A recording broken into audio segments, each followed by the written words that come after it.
Good evening. Tonight we will be making the drink of the Norse gods, mead.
Mead was produced in ancient times throughout Europe, Asia, and Africa. Mead also played an important role in some of their mythologies.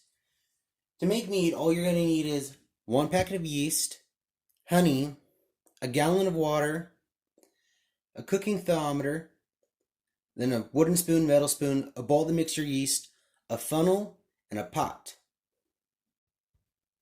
Alright, so we're going to start by pouring about half a gallon of water into our pot.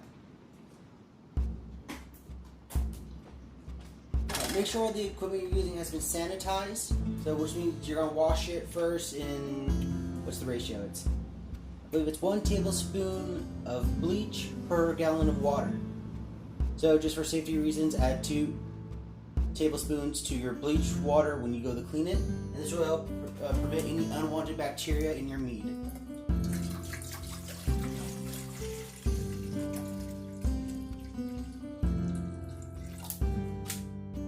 Yeah, that's about enough.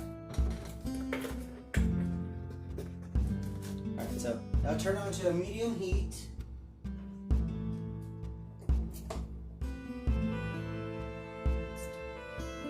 Now when you add your honey, the recipe says you should add a quart, which is about 3 pounds, but it's actually up to you. Add as much honey or as little honey as you want.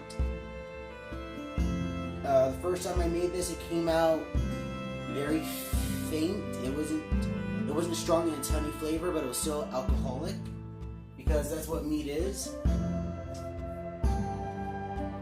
So let me go get the honey real quick.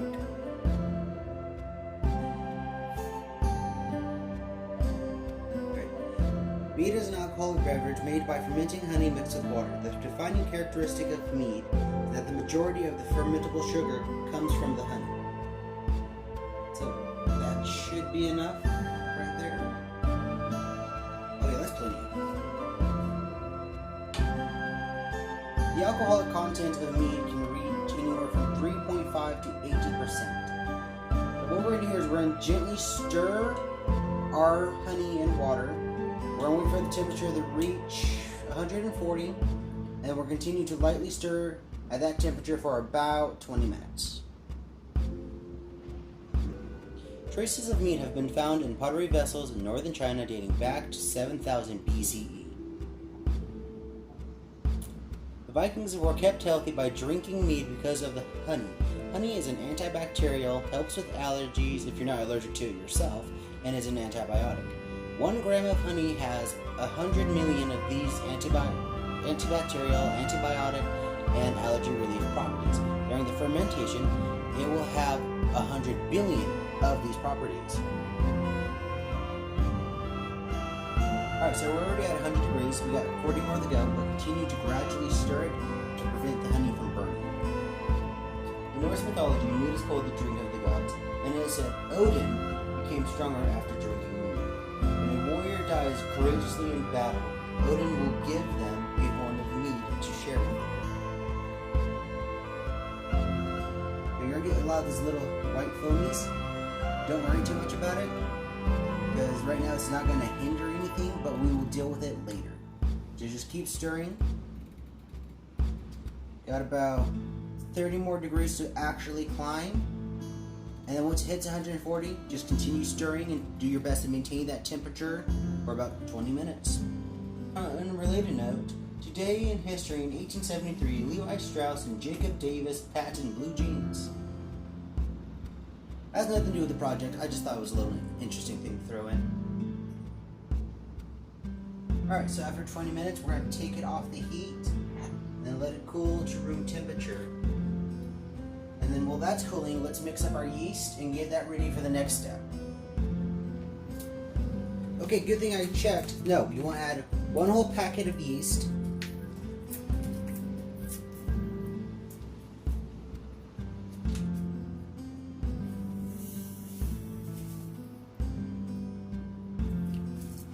And then about a cup of water.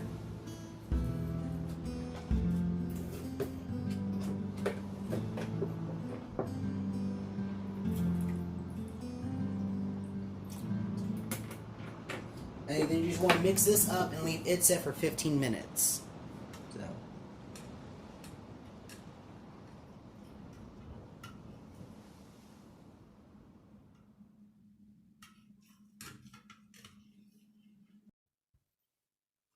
Okay, so our mixture of honey and water is now at room temperature. Our yeast has settled for 15 minutes. Now we're just going to use a funnel and pour it back into the gallon jug that it all started from. Don't worry about getting all of it because you may not have room for all of it.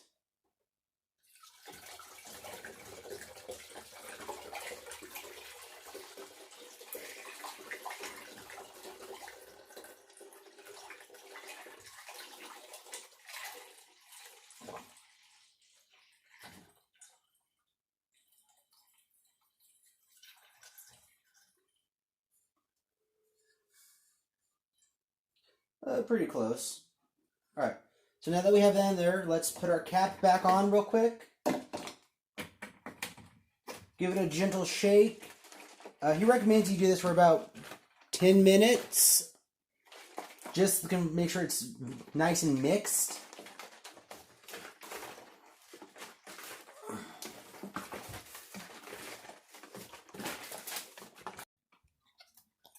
Alright, so now that it's been mixed properly, now we add our yeast. You're just going to gently pour that in. We don't want to shock it.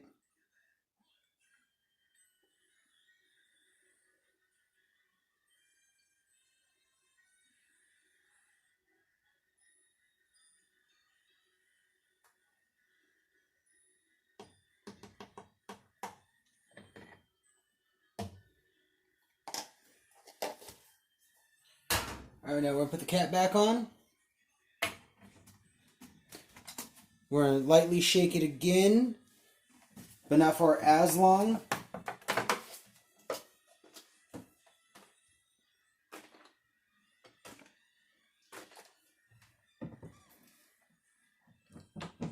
Yeah, that should be decent enough. And now what I'm going to do is I'm going to punch holes in the top. I know you're supposed to use an airlock and blah, blah, blah, blah. But this is how I've made my past 4 batches. And, well, I'm still alive to talk about it, so...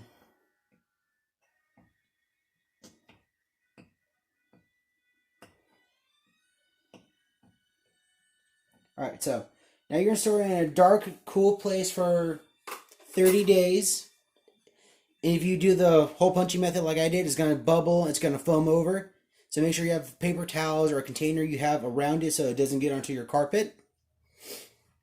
Within 30 days, it'll be able to transfer. And then anywhere, well, you can also drink it at that point if you want to. But to age it, they recommended you wait 6 to 9 months. But after 30 days, you can absolutely drink it. So, yeah, this is how I make my mead. Who did I watch? I watched a video from Epic Fantasy.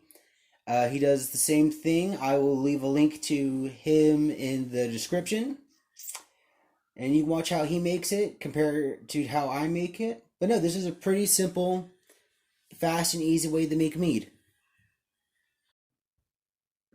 Okay, so I hope you enjoyed this video. As you can see, we used almost an entire thing of honey. We used about half of it. You can use any kind of yeast. He did recommend a brewer's yeast, but I just use a active dry yeast. He also says you should use an airlock. As you saw, I didn't use an airlock, and I've brewed 4 batches, and nothing's ever bad happened. But also, a thing to keep in mind is the Vikings didn't have airlocks, the Chinese didn't have airlocks, the Romans didn't have airlocks. They all brewed their things out in the open, and no mass culture died off from not having an airlock. So you're gonna store it in a cool, dark area. I think I always say that. Just to make sure you hear it now. In a cool, dark area for 30 days. And then after 30 days, you're gonna transfer it over to another bottle. That way it gets all that nasty yeast out. And then it's drinkable right then and there, but I recommend that you wait anywhere from 6 to 9 months before you actually start to consume it. That way it just tastes better. And I will leave a link to Mr. Epic Fantasy in the description below. I think I've said that already too. And yeah, you can watch how he does it and compare it to how I do it. If you do make any mead, let me know how it turns out. Leave it in the comments. Give me some pointers. Help make this channel better is what I'm trying to get at. So thank you, and until our next project, we'll see you next time.